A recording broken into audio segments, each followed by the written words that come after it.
Okay, what's up, YouTube? You know who it is. It's Space Crypto coming at you again one more time. About to give you another video. Remember to leave a like, remember to share, and subscribe. Also turn on notifications. Let's get it. So, I want to talk to you guys about Richard Hart giving a launch date estimate actually for the PulseChain. Now, I'm gonna give you this video. It's by Boris, the PulseChain Mexican. Right, the link is gonna be in the description to his channel. Also, this dude, Alexander Lorenzo, was doing an interview with Richard Hart recently. And Richard Hart did say some very interesting stuff about the launch date for the PulseChain. So I'm going to chime in a little bit and give my feedback and my thoughts on what he's saying. So we'll see that when it's done, which hopefully soon. I mean, we're so close, man. If the SAC totals were done now, like I could just set a date, you know? But like until those stupid sacrifice totals are finished, as soon as the SAC totals are done, man, we're so close because the bridge works great. And it's got so when the SAC totals are done, how much? Yes. So basically, he's saying when the SAC totals are done. Now he's gonna talk to you guys a little bit about why the SAC totals haven't been done as yet, and it's mainly related to shit coins. People been sacrificing a whole bunch of shit coins and a whole bunch of scam tokens. And the value of those tokens is so weird because a lot of those tokens scammed out.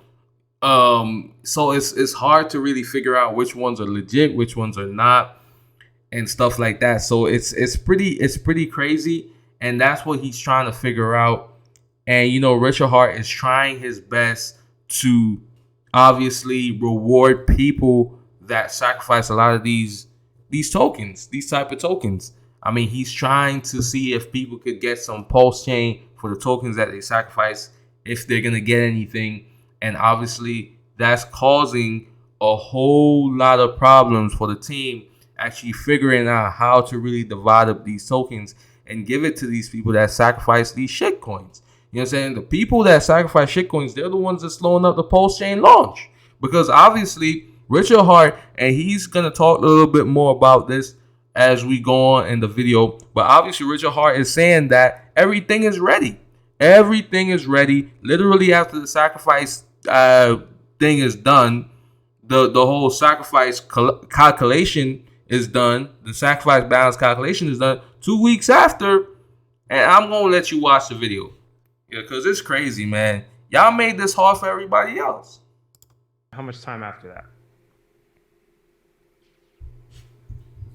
You don't just give me an estimate. I'm trying.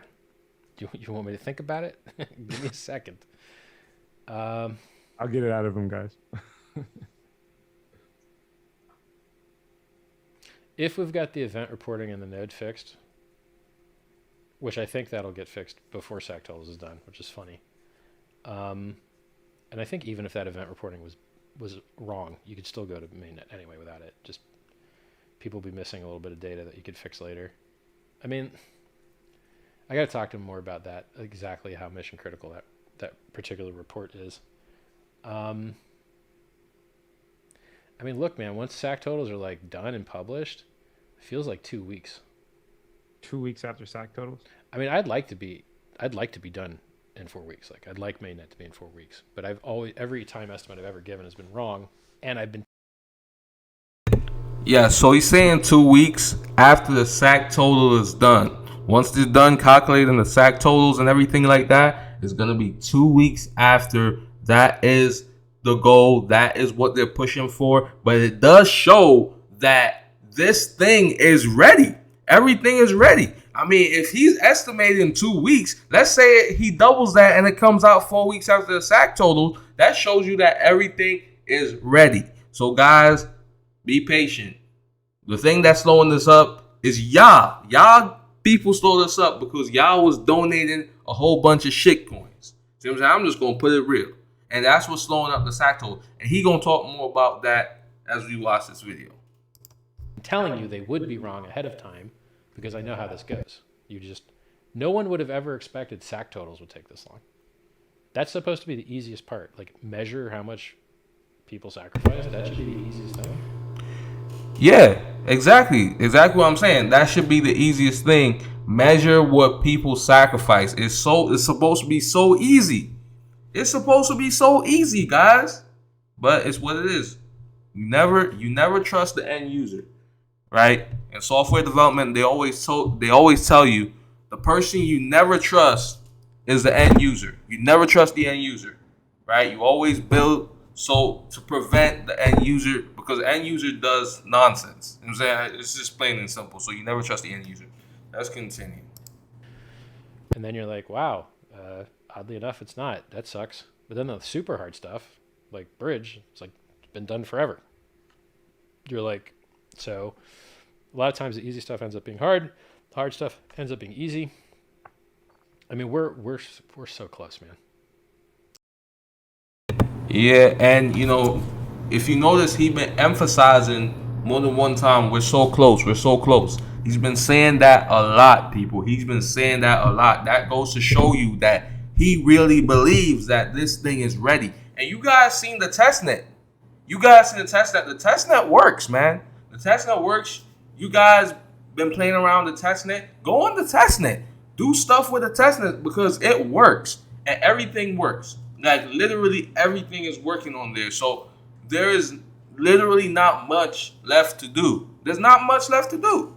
There's literally not much left to do, guys. So just be patient, guys.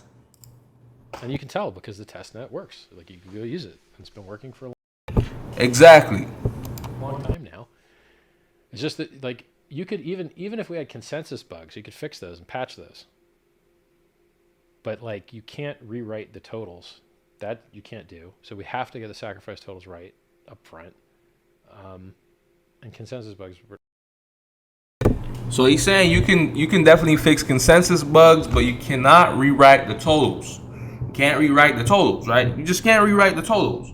So that you got to get that right from the beginning, right? Because the totals essentially is linked to the supply of the tokens and stuff like that. So it's literally like you gotta get it right. You literally gotta get it right. I mean, you gotta get it right, people. You gotta get it right. That's just the way it is. I mean, there ain't nothing else to it. All right. The network's been running too long. We're not likely to have anything like that. Yeah, so, I mean, 2 weeks after the SAC total seems fine. But it would just, the only two other things are, like, really just that event thing, and then, like, DevOps, just making sure that everything is robust, because you're going to get a lot of load.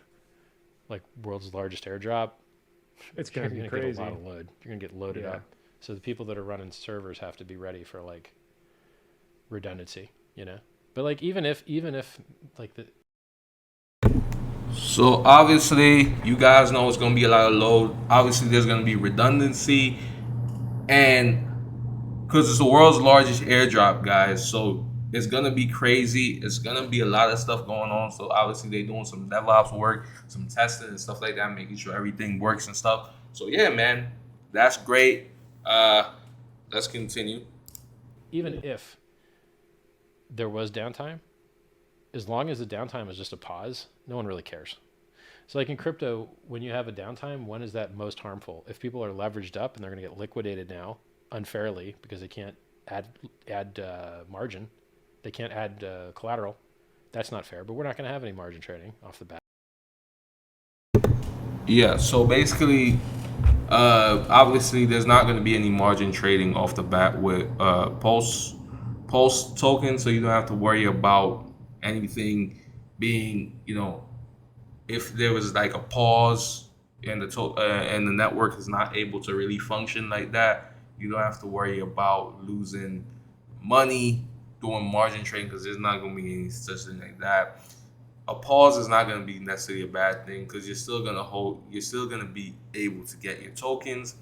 It's just that the airdrop will maybe pause for a bit so that the server can be able to manage what's going on, because it's going to be a whole lot of load and whatever, but it ain't going to be nothing too crazy. So there's going to be people that's going to get their token for other people. Obviously, there's going to be some people that still ain't get their tokens, because it's the world's largest airdrop, bro.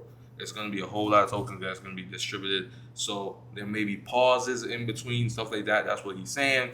And the only way this could affect you if, let's say, you was doing some margin trading or something like that, where it would benefit you in that way, but there's no margin trading going on, so you have to worry about that. So, anyways, that's pretty much what he was talking about. Tell me what you guys think about this video. Tell me what you guys think about what Richard Hart said 2 weeks after the sacrifice calculation phase, the sacrifice points calculation phase.